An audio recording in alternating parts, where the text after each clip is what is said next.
राजस्थान के पूर्व उप मुख्यमंत्री और पूर्व प्रदेश अध्यक्ष, वर्तमान में कांग्रेस के राष्ट्रीय महामंत्री सचिन पायलट एक दिवसीय दौरे पर अजमेर में पुष्कर आए।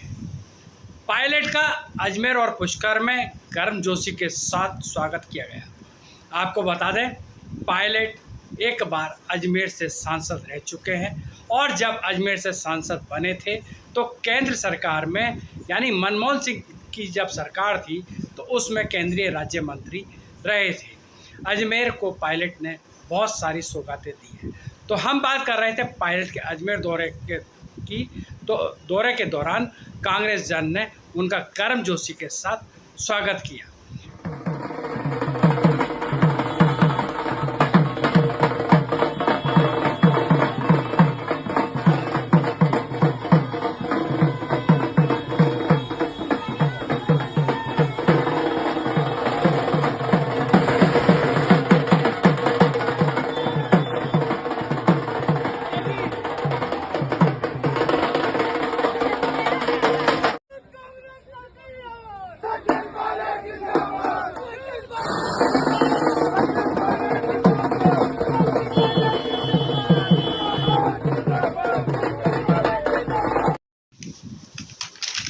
पायलट ने अजमेर दौरे के दौरान सर्किट हाउस में पत्रकारों से लंबी बातचीत भी की।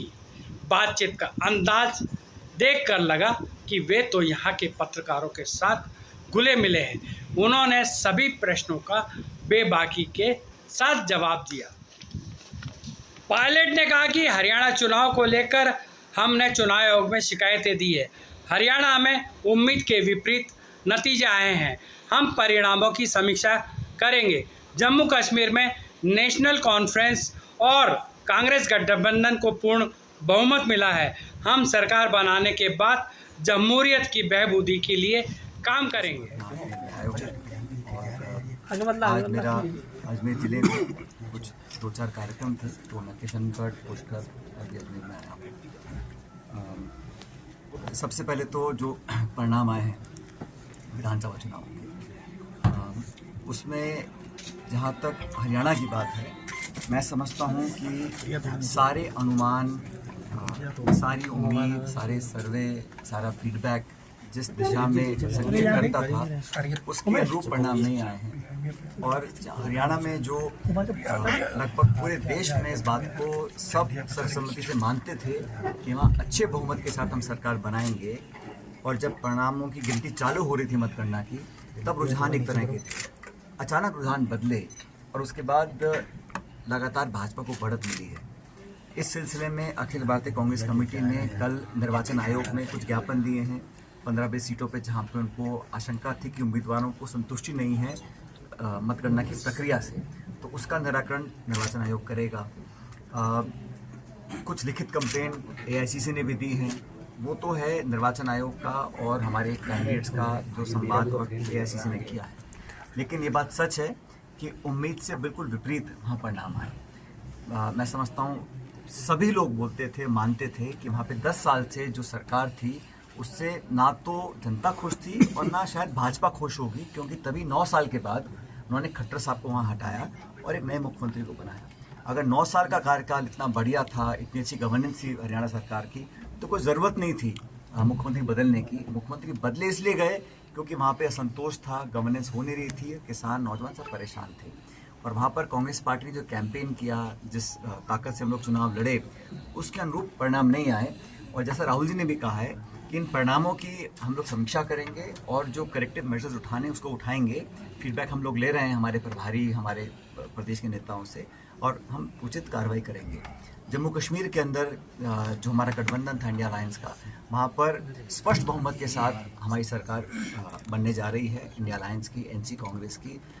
तो वो वहाँ पर भी परिसीमन किया गया, तमाम तरह की अड़चनें लगाई गई, छोटे छोटे दलों से पर्दे के पीछे से चुनाव लड़वाया गया ताकि जो हमारी कश्मीर प्रोविंस की जो वोटें थी उन वोट का बंटवारा हो। लेकिन लोगों ने समझदारी करी और अपना वोट ज़ाहिर नहीं किया, वोट खराब नहीं किया, और हमारे अलायंस को वोट देकर एक स्पष्ट और ऐतिहासिक बहुमत मिला है। मैं उम्मीद करता हूँ कि नई सरकार के गठन के साथ साथ जम्मू कश्मीर में जो एक जमहूरियत को नुकसान पहुँचाने की कोशिश दिल्ली से की गई थी, उसकी भरपाई हो पाएगी, लोगों को रोज़गार मिलेंगे, अमन चैन और फैलेगा। और ख़ासकर जम्मू संभाग में, जहाँ पहले कभी भी आतंकवादी घटनाएं होती नहीं थी, उस जम्मू संभाग में पिछले साल भर में लगातार वहाँ घटनाएं हुई, हमारे बहुत सारे सैनिक शहीद हुए हैं। उस पर भी नई सरकार बनने के बाद अंकुश लगेगा और एक नई शुरुआत उस जम्मू कश्मीर में होगी। और मैं उम्मीद करता हूँ कि जल्द से जल्द जम्मू कश्मीर का जो स्टेटहुड था, जो छीन कर उसको यूटी बनाया गया था, केंद्र सरकार ने भी कहा है कि हम उसको करेंगे। मैं उम्मीद करता हूँ कि स्टेटहुड बहुत जल्द जम्मू कश्मीर के लोगों को मिल पाएगा। आप बोलो क्या कहना चाह रहे हैं? हरियाणा चुनाव के बाद आगे राजस्थान में भी चुनाव होने हैं, इसको लेके कांग्रेस में देखिए, जहाँ तक राजस्थान के संदर्भ की बात है, ये पहली बार हुआ है कि 10 महीने हैं सरकार को बने हुए। इन 10 महीनों में आम चुनाव भी हो गए, लेकिन जिस प्रकार का सरकार का निर्माण हुआ था, जब भी जनता सरकार बनाती है कुछ उम्मीदों के साथ बनाती है। दुर्भाग्यवश राजस्थान के अंदर सब कुछ चरमरा गया है, लॉ एंड ऑर्डर कोलैप्स हो रखा है, अफसरशाही हावी है, सत्ता के अनेकों केंद्र बन गए हैं, मंत्री इस्तीफा दे के बैठे 3 महीने से, पता नहीं कि वो मंत्री हैं कि नहीं हैं, मुख्यमंत्री जी अपना काम करने में उनको छूट नहीं मिल रही है, और सत्ता संगठन के अंदर सत्ता कुछ बोलती है, संगठन कुछ बोलता है। तो जो कन्फ्यूजन हो रहा है उससे लोगों के काम हो नहीं पा रहे हैं। आप ग्रामीण क्षेत्र में जाके देखिए, निर्माण के विकास के जो काम थे लगभग ठप पड़े हैं, बजट आवंटन नहीं हो रहे हैं, फाइनेंशियल स्वीकृति नहीं मिल रही है, जो काम लास्ट गवर्नमेंट ने किए थे उनको भी रोक दिया गया है। सबसे बड़ी बात यह है कि 10 महीने में इतनी जल्दी कोई सरकार अपना इकबाल खो दे, पहली बार मैंने देखा है, क्योंकि यहाँ पर भी पूर्ण बहुमत की सरकार है और जो सरकार बनने के बाद लोगों को उम्मीद थी किसी सूरत में पूरा नहीं कर पा रहे हैं, चाहे नौजवान हो, चाहे किसान वर्ग हो, चाहे खुद की उनकी बजट घोषणाएं हों, और हर तरफ सरकार फेल हो रही है। और इसलिए हो रही है क्योंकि खिंचाव बहुत ज़्यादा है सरकार के अंदर, और जो इनका गवर्नेंस स्ट्रक्चर है उसका खामियाजा जो है वो जनता को उठाना पड़ रहा है। लेकिन जहाँ तक उपचुनाव की बात आपने पूछी है, मैं स्पष्ट करना चाहता हूँ, राजस्थान में जब भी उपचुनाव डिक्लेयर किए जाएंगे, सभी सीटों पे कांग्रेस पार्टी जीतेगी। हम लोगों ने बहुत पहले से अपनी तैयारी कर रखी है, और मुझे नहीं लगता कि बहुत ज़्यादा हरियाणा के चुनाव का प्रभाव इन उपचुनाव में पड़ेगा, क्योंकि अलग राज्य है, अलग परिस्थिति में उपचुनाव हो रहा है। और लोकसभा चुनाव के अंदर जहां पिछले चुनाव लगातार हम लोग सीट नहीं जीत पाए थे, इस बार हम 11 जगह भाजपा को हमने पराजित किया है। इसलिए उपचुनाव में अधिकांश सीटें हमारे पास थी, और मैं समझता हूँ 7 सीटों पर चुनाव होगा उपचुनाव। सभी सीटों पे कांग्रेस मजबूती से लड़ेगी और जीतेगी, ये मैं आपको विश्वास कर सकता हूँ। हरियाणा का चुनाव का महाराष्ट्र इलेक्शन, देखिए ऐसा है, ये जो चर्चाएं हैं ये हमारे विरोधी दल करते हैं, लेकिन समझना पड़ेगा कि देश भर में भारतीय जनता पार्टी ने जो 10 साल का शासन किया है, ऐसा नहीं हम मान सकते हैं कि एक चुनाव के, आप मत भूलिए हरियाणा के अंदर कांग्रेस पार्टी को लगभग 40% वोट मिला है, और लगभग इतना ही भाजपा को मिला है। लेकिन वहाँ क्या परिस्थितियाँ रहीं, क्या समीकरण बने, कुछ आगे पीछे हुआ, लेकिन वोट शेयर कांग्रेस पार्टी का बढ़ा है।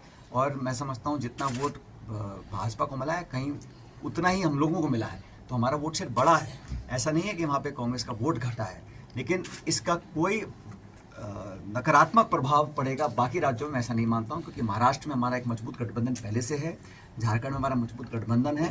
लेकिन कांग्रेस पार्टी को जहाँ पर भी जो कोर्स करेक्शन करना है उसको हम लोग करेंगे, लेकिन मुद्दे हमारा नेतृत्व, हमारा चुनाव जो जिस जज्बे से हम लड़ते हैं कार्यकर्ताओं के दम पर, वो लगातार करते रहेंगे। कल ही आपने देखा होगा दिल्ली में हम लोगों ने अपनी शुरुआत कर दी है, झारखंड के चुनावों की तैयारी कर रहे हैं।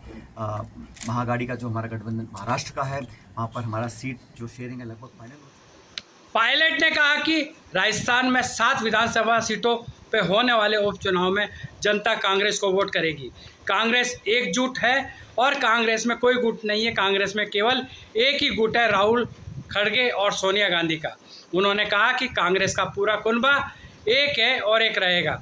उन्होंने कहा कि भारतीय जनता पार्टी की सरकार को लड्डू जलेबी छोड़कर जनता के हितों के लिए काम करना चाहिए। लड्डू जलेबी में कुछ नहीं रखा है, सरकार को काम करने पर ध्यान देना चाहिए। आप कह रहे हैं कि हम सब एक हैं। ऐसा है, कौन कहाँ जाता है उसकी चिंता मत करो। जब पब्लिक के बीच हम जाएंगे तो जनता कांग्रेस को वोट करेगी। आप पायलट नजदीक गुट बैठे शहर अध्यक्ष विजय जैन जी। पायलट गुट कहते हैं और गहलोत गुट कहते हैं, पहले ये बहुत चलता था, अब क्या लगता मैं है इतने कि सालों ऐसा से आपको खत्म हो समझा गया? रहा हूँ, आप मेरी बात समझने को तैयार ही नहीं हो कि कांग्रेस में एक ही गुट है, हाँ, वो है खड़गे राहुल सोनिया गुट। तो हम वो हम सब दो पूर्व अध्यक्ष हैं, एक वर्तमान अध्यक्ष है, और ये तो राजस्थान में भी लागू तो है हर जगह लागू होता है। तो यहाँ पे भी पूरा कुनबा एक है। और कांग्रेस ने देखो विपरीत परिस्थितियों में लोकसभा चुनाव में हम सब मिलकर चुनाव लड़े, हमारे कांग्रेस पार्टी के खाते सीज कर दिए, नेताओं पे केस लगा दिए, मुख्यमंत्री को जेल में केंद्र सरकार बंद करती है। तमाम बंदिशों के बावजूद भी कांग्रेस पार्टी राहुल जी और खड़गे जी के नेतृत्व में चुनाव लड़े, सब नेता एक साथ आए, तब जाके आज हम 100 का आंकड़ा पार कर रहे हैं और देश में एक दोबारा उमंग जगी है कि विपक्ष आज मजबूत होकर भाजपा इंडिया को हरा सकता है। जैसे ये सब कांग्रेस के कार्यकर्ताओं नेताओं की मेहनत से हुआ है। जैसे राष्ट्रीय स्तर पर आपने 3 जगह नाम दिया, वैसे राजस्थान स्तर पर भी है। मैंने कहा ना आपको, आप कितनी भी कोशिश कर लो, हमारा पार्टी, हमारा कुनबा, हमारा मकसद एक है और एक ही रहेगा। 10 बीजेपी जिले पहले बनाए। जब बीजेपी जब भी कोई जीत कर लड्डू बांटती थी, अब जलेबी बांट रही है। अब इस देश में हमें चर्चा करनी चाहिए खाद की, बीज की, पानी की, सड़क की, शिक्षा की।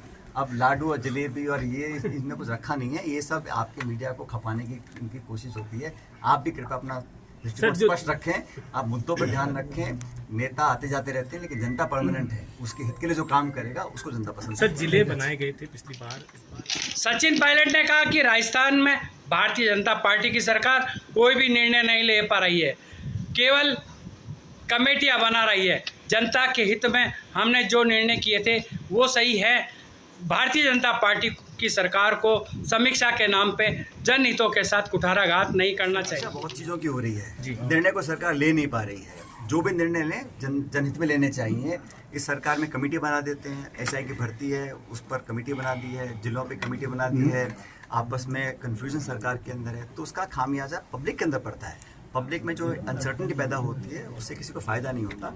मैं तो चाहता हूँ सरकार जनता के हित में निर्णय ले, और पिछली सरकारों ने जो भी काम किए, अगर आप उसको बेहतर नहीं कर सकते हैं तो उसको कम करने का नहीं काम करना चाहिए सरकार को। तो जिले जो बनाए आपको लगता है वो सही बनाए थे? जनता के लिए हमने जो सारे काम किए थे जनहित के किए थे, और भाजपा सरकार को अपना राजनीतिक हित साधने के बजाय जनता का हित सोचना चाहिए। पायलट ने एक सवाल के जवाब में कहा कि अजमेर में भी कांग्रेस एकजुट है, हमारी एकजुटता को कोई भी नहीं तोड़ सकता है। हरियाणा में अलायंस नहीं करता। भाई हरियाणा में सीपीएम को हम लोगों ने एक सीट दी, आम आदमी पार्टी से हमने चर्चा की थी, लेकिन अंत में वो सेटल नहीं हो पाया मामला। और जम्मू कश्मीर के अंदर भी हमारा अलायंस था, इंडिया अलायंस जो राष्ट्रीय अलायंस है, इंडिया अलायंस पहले की तरह मजबूत है और मजबूत रहेगा, इसमें कोई किसी को शक शुबा नहीं होना चाहिए। कश्मीर में हम लोगों ने अलायंस किया एनसी के साथ, पीडीपी से हम लोग नहीं कर पाए किसी कारणवश। इसी तरह हम लोगों ने सीपीएम से किया, आपसे नहीं हो पाया किसी कारणवश। लेकिन महाराष्ट्र में, झारखंड में हमारा पहले से अलायंस है लोकसभा चुनाव के अंदर। तो इंडिया अलायंस कोई कितनी भी साजिशपूर्ण तरीके से आपस में दरार पैदा करने की कोशिश करे, लेकिन खड़गे साहब, राहुल जी, पूरी कांग्रेस पार्टी और इंडिया अलायंस एकजुट था, एकजुट है और एकजुट रहेगा। और विपक्ष की एकता को देखकर भाजपा में कहीं ना कहीं घबराहट महसूस होती है, क्योंकि जो लोग 300-400 पार की बात करते थे वो आज बैसाखियों पे केंद्र सरकार बनाने में उनको मजबूर होना पड़ा। और हमारा जो अलायंस है, राहुल गांधी जी नेता प्रतिपक्ष बने जब से, उन्होंने सरकार की जवाबदेही तय करी है। लैटरल एंट्री का बिल बीजेपी लेके आई, विड्रॉ करना पड़ा। पकपोर का बिल लेके आई, विड्रॉ करना पड़ा। और हम कास्ट सेंसस की बात करते हैं, करवा के रहेंगे। तो हमारा जो मुद्दे हैं, संवैधानिक संस्थाओं की रक्षा करना, संविधान से छेड़छाड़ ना होना, दलित, आदिवासी, इन हमारे भाई बहनों को कोई नुकसान ना पहुंचे, उनका संरक्षण हो, ये कांग्रेस पार्टी के इंडिया अलायंस के पुराने मुद्दे हैं, उन पर हम कायम रहेंगे। हरियाणा रिजल्ट के बाद ईवीएम पे कोई सवाल उठाना चाहिए? मैंने कहा ना, लिखित में हम लोगों ने बात की है इलेक्शन कमीशन से, और वो निर्वाचन आयोग को जो भी सवाल, सिर्फ कांग्रेस नहीं, कोई भी दल, कोई भी एनजीओ, कोई भी व्यक्ति अगर इलेक्शन कमीशन से कुछ सवाल पूछता है तो उसका संतोषजनक स्पष्टीकरण देना इलेक्शन कमीशन का दायित्व है। क्या कारण है अजमेर में संगठन की संरचना पूर्ण रूप से हो ही नहीं पा रही है, ब्लॉक तक ही सीमित रह पा रहे हैं?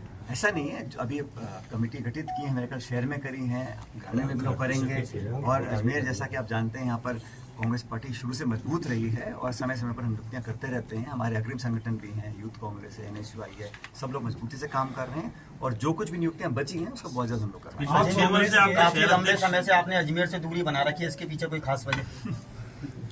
ये किसी को गलत में नहीं पालनी चाहिए, क्योंकि अजमेर से मैं यहाँ के लोगों की सेवा कर चुका हूँ 5 साल सांसद के रूप से। यहाँ से जो जुड़ाव है, जो अपनापन है, वो हमेशा रहेगा, और इसलिए आज मैं सब लोगों से मिलने अजमेर में आया। क्या लगता है अजमेर की कांग्रेस एकजुट है? कांग्रेस पूरे देश में, पूरे प्रदेश में एकजुट है और एकजुट रहेगी। आप कितनी भी कोशिश कर लें, लेकिन हमारी एकजुटता टूटेगी नहीं। और मैं तो हमेशा कहता हूँ कांग्रेस एक बहुत बड़ा कुनबा है कि जो भी हमारी विचारधारा से मेल खाता है, पार्टी को मजबूत करने का काम करता है, उस नेता नेत्री को हम सब सहर्ष अपने साथ लेकर आगे बढ़ेंगे। और 4 साल तक इस राज्य सरकार और केंद्र सरकार को इनकी जवाबदेही तय करने के लिए, इन लोगों के जो वादे किए थे उनको पूरा करने के लिए। और मैं पूछता हूँ आज जनता से जाके कि 2 करोड़ रोजगार जनता को दिए कि नहीं दिए, किसान की आमदनी दुगनी हुई है कि नहीं हुई है। ये सारी जो खाई बढ़ गई आज अमीर गरीब की, उस पर जवाब देने के लिए को तैयार नहीं है। चुनाव में हार जीत होती रहती है, लेकिन एक सशक्त और सक्रिय विपक्ष की जिम्मेदारी है अपने दायित्व का निर्वहन करे, सवाल पूछे, पारदर्शिता तय करे। और हम लोग गांधीवादी तरीके से संघर्ष करते आए हैं, सदन के अंदर भी करेंगे, सदन के बाहर भी करेंगे। लेकिन हार जीत तय नहीं करती है कि हम अपने मुद्दों से भटक जाएं, या जिन चीज़ों में हमारा कन्विक्शन है उसको हम परे कर दें। हम लोग अपनी बात पर अडिग रहेंगे। हर शोषित, दलित, पिछड़ा, गरीब, नौजवान, किसान, महिला, उन सब के साथ कांग्रेस पार्टी, हमारे कार्यकर्ता पहले भी खड़े थे, आज भी खड़े हैं। आप कांग्रेस के मास